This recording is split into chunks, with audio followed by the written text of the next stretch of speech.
মাঝে হঠাৎ তুমি গল্পের 12 নম্বর পার্ট নিয়ে। তো বেশি কথা না বলে চলুন গল্প শুরু করা যাক।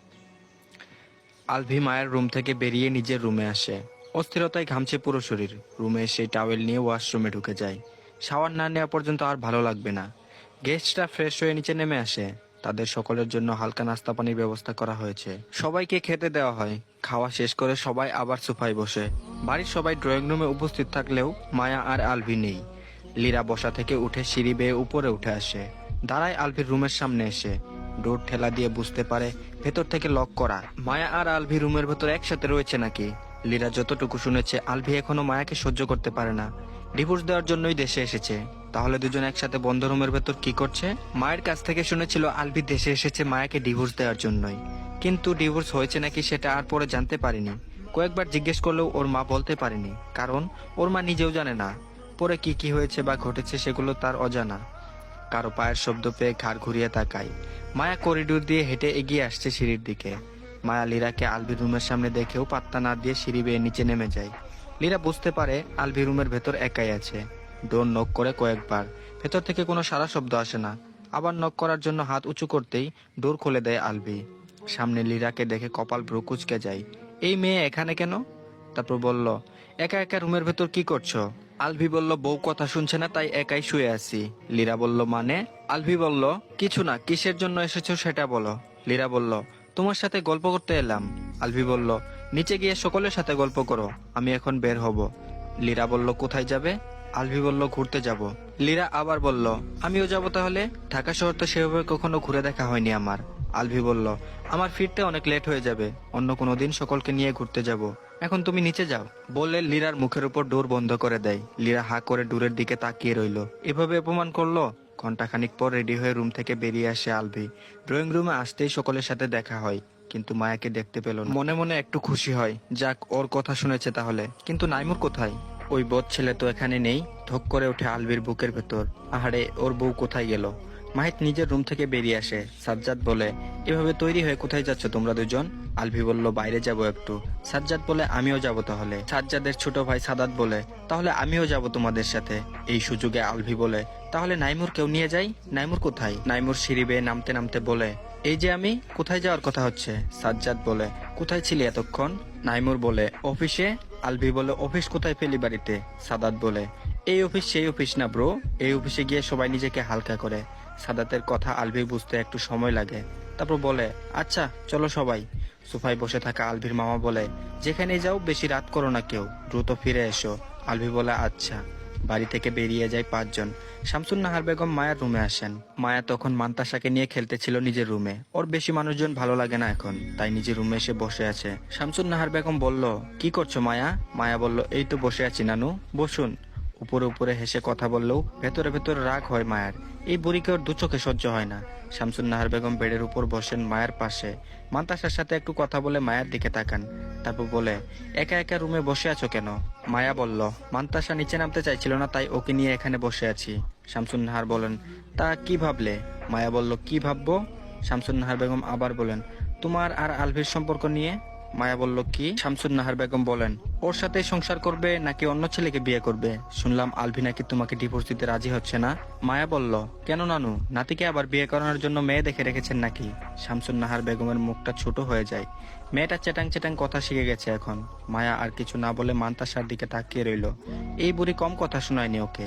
যখন ওই এই বাড়িতে এসেছেন নানান ছলে বলে কৌশলে কথা শুনিয়েছে অনেক। শামসুন নাহার বেগম আরো কিছু হয়তো বলতেন, কিন্তু মায়ের শক্ত চোখ মুখ দেখে আর কিছু বললেন না। আলগুছে বসা থেকে উঠে রুম থেকে বেরিয়ে যান। মায়া দূরের দিকে তাকিয়ে থাকে। এখনো কি আগের সেই বুকা ভীতু মায়া নাকি, যে চুপচাপ সব শুনবে কিন্তু কিছু বলবে না?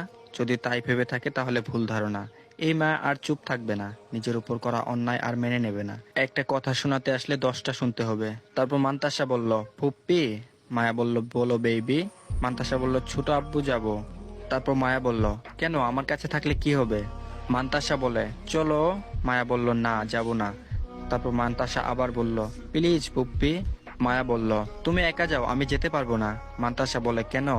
তারপর মায়া বলল, কারণ তোমার ছোট আব্বু খুবই বাজে একজন মানুষ। মান্তাসা বলল, না, ছোট আব্বু ভালো মানুষ, আমাকে অনেক আদর করে। তারপর মায়া আবার বলে, দুদিন ধরে আসেনি তার মধ্যে ছোট আব্বু অনেক ভালো মানুষ হয়ে গেল, তাই না? উপর নিচে মাথা নাড়ায় মান্তাসা। তারপর মান্তাসা আবার বলে, চলো না। মায়া বিড়বিড় করে বলে, ওই অসভ্য ভদ্র শয়তান বদলোকের সামনে যাব না আমি। এরপর আমার ধারে কাছে আসার চেষ্টা করলেও বাড়ি দিয়ে মাথা ফাটিয়ে দেব। মান্তাসা বলে, একা একা কি বলছো তুমি? মায়া বলল, কিছু না, তুমি খেলো। মান্তাসা বলল, না, ছোট আব্বু যাব। মায়া বলল, মহা মুশকিল তো, ছোট আব্বুর মধ্যে কি আছে যে তার কাছে যেতে হবে? তারপর মান্তাসা বলল, আসো দেখাচ্ছি। মায়া বলল, কি? মান্তাসা বলল, ছোট আব্বু। মায়া বলল, ওই অসভ্য লোককে দেখতে চাই না আমি। মান্তাসা শুনে না মায়ের কোনো কথা। ওর এখন আলভির কাছে যেতে ইচ্ছে করছে। সেই সকালে একটু কুলে নিয়েছিল, তারপর আর কুলে নেয়নি। এখন আলভির কাছে যাওয়ার জন্য মন ছুটে গেছে। মায়ার হাত টেনে ধরে করিডোরে এসে দাঁড়ায়। মায়া আর এক পাওয়া গায় না। মায়াকে টেনে নিয়ে যেতে না পেরে ওকে ছেড়েই দৌড়ে এগিয়ে যায় আলভির রুমের দিকে। ডোর ধাক্কা দিতেই খুলে যায়। রুমের লাইট অফ করে জানালা দিয়ে আলো আসছে ভেতর থেকে। রুমে কেউ নেই। আবার দৌড়ে মায়ের কাছে ফিরে আসে। তারপর মান্তাসা বলে, ছোট আব্বু নেই তো? মায়া বলল, রুমে নেই। মান্তাসা বলল, না। মায়া বলল, তাহলে বোধহয় নিচে সকলের সাথে রয়েছে। মান্তাসা বলল, চলো। মায়া মান্তাসার হাত ধরে সিঁড়ি বেয়ে নিচে নেমে আসে। সোফায় মাহির বসে আছে, আর কোনো যুবক ছেলেই নেই। বড়রা সবাই গল্পে মশগুল হয়েছে। তারপর মায়া বলল, তোমার ছোট আব্বু বাইরে গেছে মনে হচ্ছে, তুমি এখন তোমার আব্বুর কাছে যাও। মান্তাসা গুটি গুটি পায়ে মাহিরের কাছে এগিয়ে যায়। মায়া রুমে ফিরে যাওয়ার জন্য ঘুরে দাঁড়াতেই লীরা পেছন থেকে ডেকে ওঠে। ইচ্ছে না থাকা সত্ত্বেও দাঁড়ায় মায়া। লীরা মায়ের কাছে এগিয়ে আসে। তারপর লীরা বলে, চলো উপরে গিয়ে কথা বলি। মায়া বলে, হুম। মায়ের রুমে আসে দুজন। ওদের দুজনের পেছন পেছন আবার নাইমুরের ছোট বোন নাদিরা আসে। তারপর বলে, কেমন কাটছে তোমাদের দিনকাল? মায়া বলল, আলহামদুলিল্লাহ, খুব ভালো কাটছে আপু। তোমার কেমন কাটছে? লীরা বলল, ভালো। তা কি ভাবলে? মায়া বলল, কোন বিষয়ে? লীরা বলল, তোমাদের দুজনের। মায়া বলল, আমি আর কে? লীরা বলল, বুঝেও না বোঝার ভান করছো নাকি? মায়া বলল, বুঝেও না বোঝার ভান কেন করব? ক্লিয়ার করে বলুন, না বললে বুঝবো কিভাবে? লীরা বলল, তোমার আর আলভির ডিভোর্স কবে হচ্ছে? মায়া বলল, নতুন ভাবি খুঁজে রেখেছো নাকি আপু? লীরা বলল, মানে? মায়া বলল, মানে হলো এটাই যে আমাদের দুজনের তালাক হয়ে গেলে তোমাদের ভাইয়াকে আবার নতুন করে বিয়ে করাবে নিশ্চয়ই। বিয়ে করানোর জন্যই তো মেয়ে লাগবে। মেয়ে খুঁজে রেখেছো নাকি সেটাই জানতে চাইলাম। তারপর লীরা বলে, আমি যেই প্রশ্ন করেছি সেটার উত্তর দাও, তা না নিজেই উল্টো প্রশ্ন করছো। মায়া বলল, এই জন্মে তালাক না হলে কি খুব বেশি অন্যায় বা গুনাহ হয়ে যাবে? লীরা বলল, কি বলতে চাইছো? মায়া বলল, আমি কিছু বলতে চাইছি না, আমি তো মুক্তি চাইছি, কিন্তু তোমার ভাইয়া তো কিছুতেই রাজি হচ্ছে না। এখন সুন্দরীবতী, মেকআপবতী, স্টাইলিশবতী, গুছালোবতী নয় শয়তানিবতী, নেকাবতী বা ছেকাবতী, ছেসরাবতী, কুটনিবতী মেয়ে খুঁজে বের করে তোমার ভাইয়াকে দেখাও। তাকে পছন্দ করে যদি আমাকে একটু মুক্তি দেয়, আমি তাহলে একটু খুশি হব। লীরা বলে, পাগলের মতো কি সব বলছো? মায়া বলল, এসব গুণওয়ালা মেয়ে খুঁজে পেলে নিয়ে আসবে, আমি নিজ দায়িত্বে তোমার ভাইয়াকে বিয়ে করিয়ে দেব তার সাথে। এই গুণগুলো না থাকলে কিন্তু বিয়ে ক্যান্সেল। হীরা বলল, সত্যি সত্যি পাগল হয়েছো নাকি তুমি? মায়া বলল, পাগল হতে যাব কেন? আজব, এইসব গুণ তো আমার মধ্যে নেই, ছিল না কখনো। তোমার ভাইয়ের বোধহয় এইসব গুণওয়ালা মেয়েই পছন্দ। এসব গুণওয়ালা মেয়ে দেখলেই তো দাঁত বের করে হাসে। তারপর লীরা বলে, মানসিকভাবে অসুস্থ হয়ে যাচ্ছ তুমি, দ্রুত চিকিৎসা করাও নিজের। নাদিরা, আই। দুজন চলে যেতেই মায়া চিত হয়ে শুয়ে গা ঝাঁকিয়ে হেসে ওঠে। সন্ধ্যার পর পর বাড়িতে ফিরে আসে পাঁচজন। বাকি চারজন স্বাভাবিক থাকলেও স্বাভাবিক নেই আলভি। আলভির হাতে পায়ে কপালে ব্যান্ডেজ বাঁধা, সাদা শার্টের জায়গায় জায়গায় লাল ছুপ ছুপ দাগ হয়ে আছে। খুঁড়িয়ে খুঁড়িয়ে এগিয়ে আসছে। সোফায় বসে থাকা সকলেই লাফিয়ে উঠে দাঁড়ায়। দ্রুত এগিয়ে আসে আলভির কাছে। ঐশী রহমান ছেলেকে ধরে উতলা হয়ে বলেন, তোমার কি হয়েছে আলভি? এমন অবস্থা কিভাবে হলো? কোথায় গিয়েছিলে? আলভি বলে, শান্ত হও আম্মু, সেরকম কিছু হয়নি, বাইক নিয়ে পড়ে গিয়েছিলাম, হাত পা ছিলে গেছে একটু একটু।